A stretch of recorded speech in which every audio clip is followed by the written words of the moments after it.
حضرت بشر آفی رحمت اللہ علیہ سے سارا زمانہ پیار کرتا تھا۔ بغداد کا ایک تاجر کہتا ہے مجھے نہیں بابا اچھا لگتا تھا۔ ہمارا اپنا اپنا ذہن ہے نا، ہم کہتے ہیں میں نے جدھر ساری دنیا جا رہی ہے وہاں نہیں جانا، کہتے ہیں کہ وہ بابا مجھے نہیں اچھا لگتا تھا، حالانکہ سارا بغداد عزت کرتا۔ کیوں نہیں اچھا لگتا تھا؟ کہتے ہیں اس لیے کہ بابا نہ صرف فرض مسجد میں پڑھتا تھا، باقی نماز گھر جا کے۔ تو میں کہتا تھا اتنا ولی ہے تو باقی بھی مسجد میں پڑھے۔ کہتے ایک دن میں نے کہا جسوسی کرنی ہے اس کی، جو کہ اسلام میں منع ہے۔ کہتے حضرت بشر آفی رحمۃ اللہ علیہ نے جمعے کے فرض پڑھے، فرض پڑھ کے نکل گئے دوڑ کے۔ فرماتے ہیں میں پیچھے ہو گیا، میں نے کہا میں نے سنتیں چھوڑ دی ہیں پر اس کا پتہ کرنا ہے، سنت نفل بعد میں پڑھوں گا۔ کہتے ہیں حضرت بشر آفی جلدی سے نا ایک کباب والی دکان پہ گئے، وہاں سے کباب خریدے، اور میں نے کہا بوڑھے کی عمر دیکھو اور اس کے ذائقے دیکھو، اس عمر میں بھی کباب کھائے گا۔ اوئے ہوئے، مولوی کو روٹی نے ستایا تھا اس لیے سنت اور نفل چھوڑ آیا ہے۔ کہتے ہیں تھوڑا سا وہ آگے بڑھے تو نان بھائی کی دکان سے نا نان خریدے۔ میں نے کہا دیکھو یار، دیکھو اس کے ذائقے، گرم نان کھائے گا۔ بہت سارے لوگ بغداد میں رات کی روٹی کھاتے پر یہ گرم کھاتا ہے۔ کہتے ہیں حضرت وہ نان اور کباب لے کے نا جنگل کی طرف مڑے تو میرے دل میں خیال آیا یار بڑا ہی اس آدمی کا عجیب ذہن ہے، یہ اب سبزے پہ بیٹھ کے یہاں موج کرے گا، کھائے پیے گا، اور سنت نفل چھوڑ دی، اللہ ہزاروں مرید ہیں۔ کہتے ہیں حضرت جنگل میں داخل ہوئے، تھوڑا سا سفر کیا تو کچی آبادی آ گئی۔ کچی آبادی، ایک کچے مکان کی ٹوٹا ہوا دروازہ، باہر سے کنڈی لگی۔ بغداد کے ننگے پاؤں چلنے والے ہزاروں مریدوں کے اس پیر نے کنڈی کھولی، اندر گئے، ایک فالج زدہ بابا جی بیٹھے۔ کہتے ہیں حضرت بشر آفی نے اپنی پگڑی کھولی اور اس آدمی کے منہ سے پانی نکل رہا تھا، رال ٹپک رہی تھی۔ کہتے ہیں پہلے اپنی پگڑی سے منہ صاف کیا، پھر پیالے سے پانی ڈال کے منہ دھویا، پھر حضرت اس کے ٹانگوں پہ کپڑا ڈال کے روٹی کا لقمہ توڑ کے اس کے منہ میں ڈال کے کہنے لگے بابا ناراض نہ ہونا، جمعے والے دن مجھے دیر ہو جاتی ہے، ابھی تو میں نے سنت اور نفل بھی پڑھنے ہیں، ناراض نہ ہونا، مجھے دیر ہو جاتی ہے۔ کہتے ہیں وہ بابا رو پڑا اور کہنے لگا بشر یار 14 سال ہو گئے تو روز آتا ہے، 14 سال، یہ 1 صدی کا قصہ ہے، 2-4 برس کی بات نہیں، 14 سال سے تو روز آتا ہے، میں پتہ نہیں کب تک لاش بنے پڑا رہوں گا، تو کب تک آئے گا؟ حضرت بشر آفی نے بابے کے آنسو پوچھ کے کہا بابا فکر نہ کر، آج کے بعد یہ جملہ نہ کہنا کہ تو میرے لیے بوجھ ہے۔ فرمایا لوگ سمجھتے ہیں کہ میں نے عبادت کر کے مقام پایا ہے، لوگ سمجھتے ہیں میں نوافل زیادہ پڑھتا ہوں، دنیا جانتی ہے کہ میری رات کی تسبیح زیادہ مضبوط ہے، پر میں ان میں سے کوئی بات بھی نہیں، میں تو تیری نوکری کرتا ہوں تو اللہ نے میری عزتوں میں اضافہ فرما دیا ہے۔ سوچ ہی صاف نہیں، نظریہ ہی ٹھیک نہیں، فکر ہی ٹھیک نہیں۔ اسلام نظریے کا مذہب ہے، سوچ کا۔ مسند امام احمد بن حنبل کی حدیث سنی، حضرت انس بن مالک فرماتے ہیں جب انسان نے روزہ رکھا ہوتا ہے نا تو روح ویسے ہی پاک ہوتی ہے اس کی۔ میں نے یہ سوچا کہ کچھ باتیں ایسی کی جائیں جس سے تھوڑی سی سوچیں بھی تبدیل ہوں، کچھ سوچوں کا وضو، سوچوں کا غسل، افکار و نظریات کی بھی بات ہو۔ ہم سمجھتے ہیں کہ شاید کثرت عبادت اصل ہے۔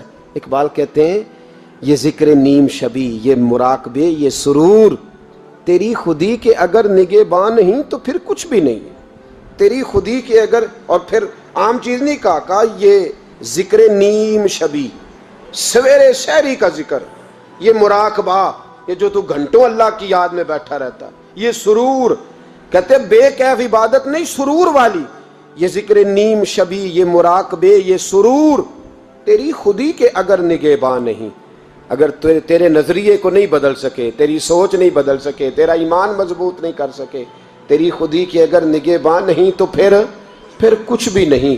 اور خرد نے کہہ بھی دیا لا الہ الا اللہ تو کیا حاصل، دل و نگاہ، دل و نگاہ، دل و نگاہ اگر مسلمان نہیں تو پھر کچھ بھی نہیں، دل و نگاہ۔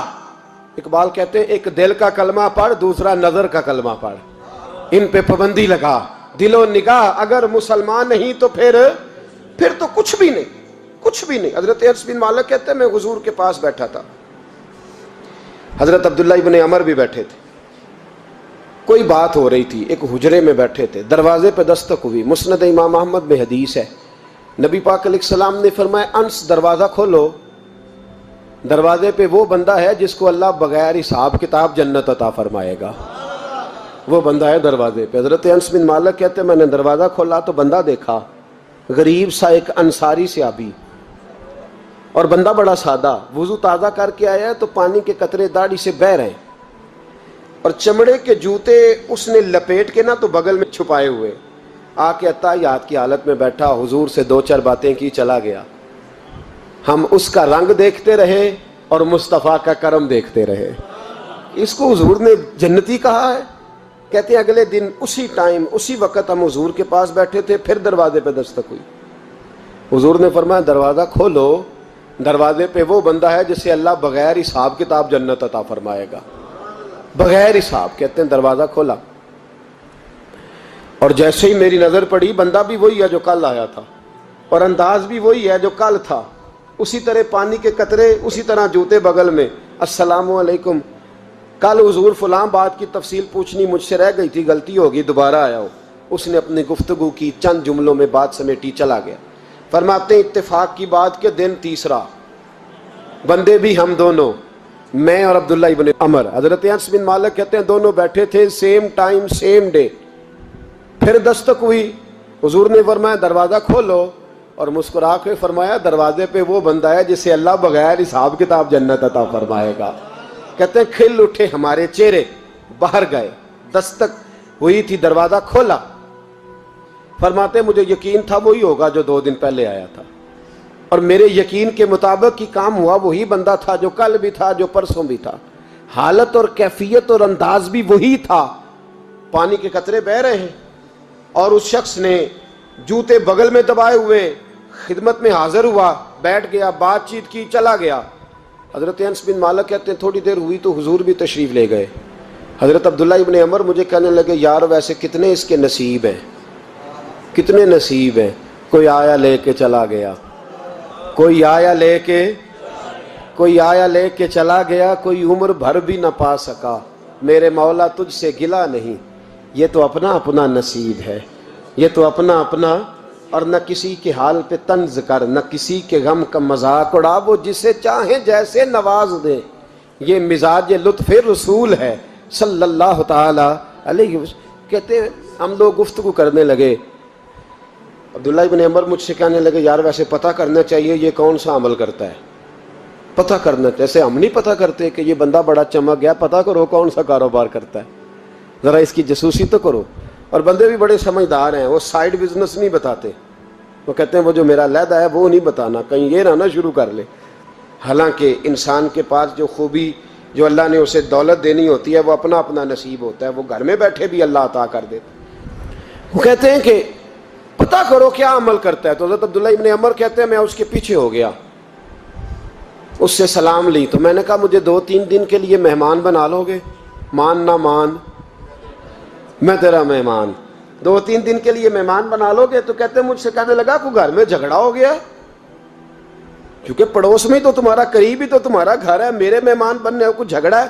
تو میں نے کہا چلو ایسے ہی سمجھ لو، پر مجھے مہمان بنا لو۔ کہتے ہیں میں 3 دن اور 3 راتیں اس شخص کے ساتھ رہا، وہ کتنا صدقہ کرتا ہے میں نوٹ کرتا رہا، نماز کتنی پڑھتا ہے، اس کا کیا، میں چاہتا تھا کہ وہ عمل مجھے ملے، اس کی برکت سے مصطفیٰ نے اسے 3 مرتبہ جنتی فرمایا ہے، تاکہ وہ کیفیات مجھے بھی ملیں۔ حضرت عبداللہ ابن عمر کہتے ہیں کہ میں نے کوئی خاص چیز نہیں دیکھی، وہ عشاء پڑھتا تو فجر تک بستر پہ کروٹیں لیتا، اور میں الحمدللہ اٹھ کے تہجد بھی پڑھتا، نوافل بھی پڑھتا۔ کہتے ہیں وہ 1 سپارہ پڑھتا، میں 3 پڑھتا۔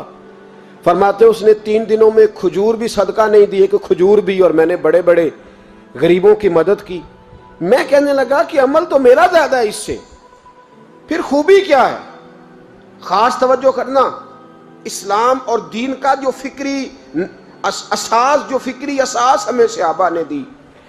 حضرت عبداللہ ابن عمر کہتے ہیں میں نے تیسرے دن اسے کہا بھائی اللہ تیرا بھلا کرے، تو نے بڑی خدمت کی، میں نے جانا ہے میرا کوئی جھگڑا نہیں ہوا تھا، میں تو بس تیرا عمل دیکھنے آیا تھا کہ تو عمل کیا کرتا ہے۔